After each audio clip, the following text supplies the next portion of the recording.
What's up, guys? Sam Riley here with the Riley team at Remax One. Welcome back to Millennial Homebuying 101. So I want to tell you guys a quick story this morning. I was talking to some of my clients about this new listing that they absolutely love. It has a beautiful backyard. It's awesomely upgraded. There's a bar in the basement. It's the perfect starter home for them. And it was just listed, but it's one of those ones that you can kind of just tell right off the bat that it's going to go quick and there's going to be multiple offers. So my clients were wondering what they can do to make their offer as strong as they can. And it just got me thinking that this might be a good opportunity to talk to you guys about that. So this is something that's going to be happening a lot as we go into the spring market. A lot of good houses are going to be swept up fast, and buyers need to find a way to get a leg up off of the other offers and how they are going to be picked over the other ones. So first thing, before I place any offer, I do this thing which us realtors like to call a CMA, a comparative market analysis. So this is going to make sure that what you're offering for the property is actually what it's worth. So in multiple offers, it's a good idea to go in.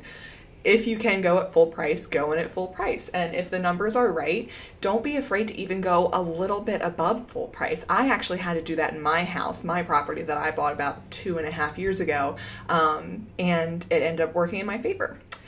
I'm also going to talk to the listing agent to see what the sellers might be looking for. Maybe they don't want to bring a bunch of money to the table for closing help. Maybe they want to move out as soon as possible.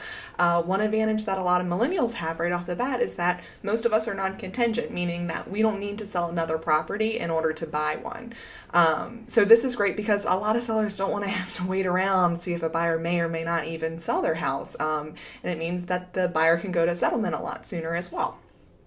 So if closing costs are on the table, they can be negotiated from the typical 3%. The buyer can tack it on top of the offer price to show that they're willing to finance it on their own. You can also add in this thing called an escalation clause, which basically says that you will go in intervals above another offer up until a certain point.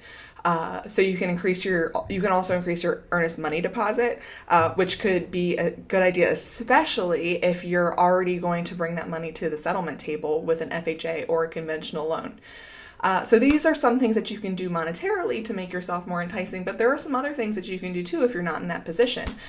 You can offer them a rent back. So basically that would give them a week or so to move out of the house after settlement. So they're not scrambling around to move, and you have a little bit of money in your pocket from them renting, basically.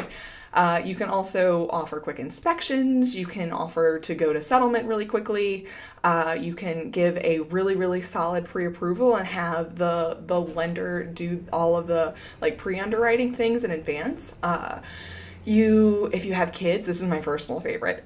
If you have kids, you can have them draw a little picture of the house. I don't have kids myself, but I feel like one of the best things about having kids is that you can kind of use their cuteness to your advantage, so definitely do that.